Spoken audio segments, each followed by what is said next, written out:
L'agriculture ivoirienne, plus d'un demi-siècle après les indépendances, continue de marquer de son empreinte l'économie.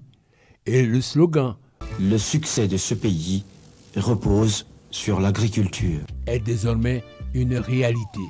Le secteur agricole pèse 25 à 35% du produit intérieur brut. Sur le tableau des performances, la Côte d'Ivoire est en pole position du fait de l'agriculture. Premier producteur mondial de cacao, aujourd'hui, la production a atteint la barre de 2 millions de tonnes. La Côte d'Ivoire est 7e producteur de caoutchouc naturel, 3e en Afrique, premier exportateur africain de mangue, 3e au plan mondial, premier producteur mondial de cola et puis, plus récemment, premier producteur et exportateur de noix de cajou. Pour ne citer que ces spéculations-là. Avant l'ouverture de la 4e édition du SARA, Salon désormais international de l'agriculture, des ressources animales et halieutiques d'Abidjan, nous avons voulu comprendre les ressorts de ces performances et de cette présence constante dans la croissance économique de la Côte d'Ivoire. Au commencement de cette performance, un défi de Feu Félix Houphouët-Boigny à son homologue du Ghana, Kwame Nkrumah, dixit Lambert Amontano, que nous avons rencontré pour les besoins de la cause. Houphouët a eu une rencontre à Al-Fassini, qu'on a banni, qui parle toutes les langues, a servi d'interprète. Et à la fin, Houphouët a dit à Nkrumah, je vais te battre dans la production de cacao. C'est un défi qu'il a lancé.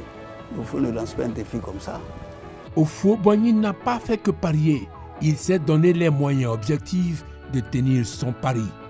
Sur la période 60-70, 22% du budget national et 30% de l'aide au développement sont affectés au secteur agricole. Pour une meilleure orchestration de l'utilisation de tous ces moyens, une architecture institutionnelle est conçue, les SODE, ou Sociétés d'État de développement. Elles sont toutes adossées au ministère de l'Agriculture. À ces sociétés de développement sectoriel, il a été associé des structures d'encadrement et de financement. Aucun compartiment des secteurs de l'agriculture, de la production animale, des eaux et forêts n'a été ignoré.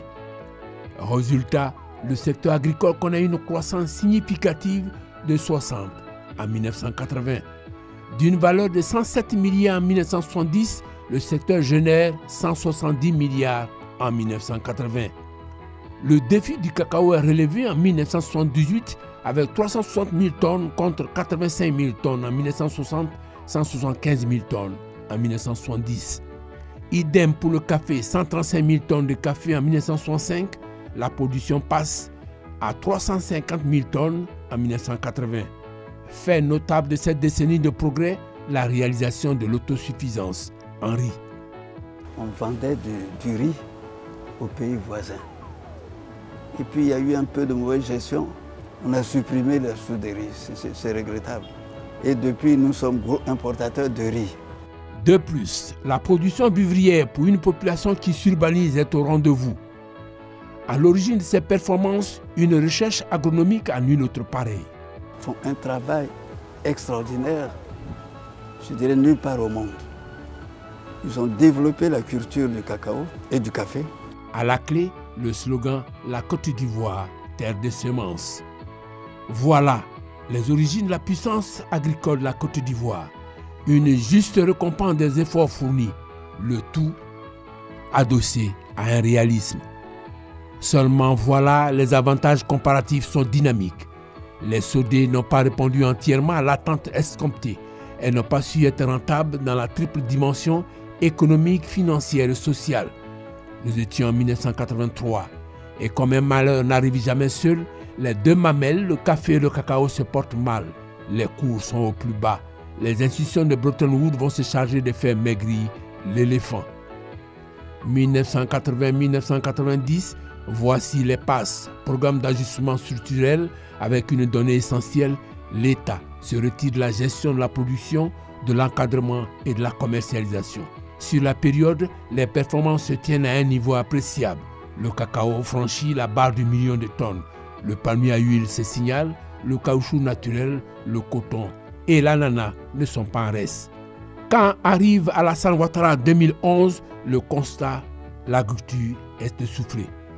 Deux réformes stratégiques vont lui donner les moyens de son redécollage. En quelques années seulement, l'agriculture ivoirienne est redevenue forte grâce aux choix stratégiques que nous avons faits. Il s'agit notamment des réformes des filières café-cacao, coton et anacarde. Aujourd'hui, ces filières ont une meilleure gouvernance et les revenus des producteurs ont été améliorés de 40%. Nous avons également fait le choix de relancer l'investissement agricole à travers un cadre de référence unique, le Programme national d'investissement agricole, le PNIA.